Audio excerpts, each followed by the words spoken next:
This channel does not promote any violent, harmful, or illegal activities. All content provided by this channel is meant for an educational purpose only. বাংলাদেশের পরিস্থিতি এবং হিন্দুদের উপরে আক্রমণ নিয়ে শুধু ভারতই নয়, উদ্বিগ্ন গোটা বিশ্বই। এবার ব্রিটেনের সংসদে উঠল বাংলাদেশের ইস্যু। হিন্দুদের উপরে হামলা এবং হিন্দু সন্ন্যাসী চিন্ময় কৃষ্ণ দাসের গ্রেফতারি নিয়ে উদ্বেগ প্রকাশ করা হলো।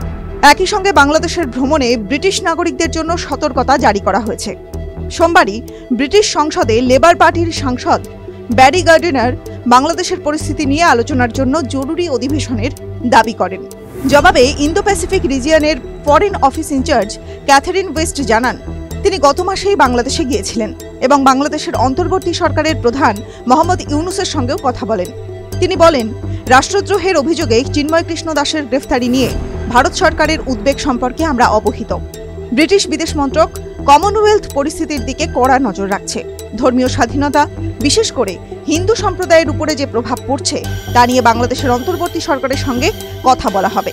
কনজারভেটিভ পার্টির সাংসদ প্রীতি প্যাটেলও বাংলাদেশের পরিস্থিতিকে অত্যন্ত উদ্বেগজনক বলে উল্লেখ করেন। সম্প্রতি বাংলাদেশে হিন্দুদের উপরে অত্যাচার, ভাঙচুরের ঘটনার উদাহরণ তুলে তিনি বলেন, নিয়ন্ত্রণের বাইরে হিংসার ছবি দেখছি আমরা। অত্যন্ত ভয়ের সঙ্গে দেখছি কিভাবে বাংলাদেশে হিংসা ছড়িয়ে পড়ছে। আমরা আক্রান্তদের পাশে রয়েছি। চিন্ময় কৃষ্ণ দাসের গ্রেফতারি নিয়েও উদ্বেগ প্রকাশ করে তিনি জানতে চান, ব্রিটিশ সরকার এই বিষয়ে কি পদক্ষেপ করছে। বাংলাদেশের পরিস্থিতির দিকে নজর রেখেই রাঙামাটি, খাগড়াছড়ি এবং বান্দারবানের মতো এলাকায় ব্রিটিশ নাগরিকদের ভ্রমণে নিষেধাজ্ঞা জারি করা হয়েছে। বিশেষ প্রয়োজন ছাড়া ভ্রমণ এড়িয়ে চলার পরামর্শও দেওয়া হয়েছে।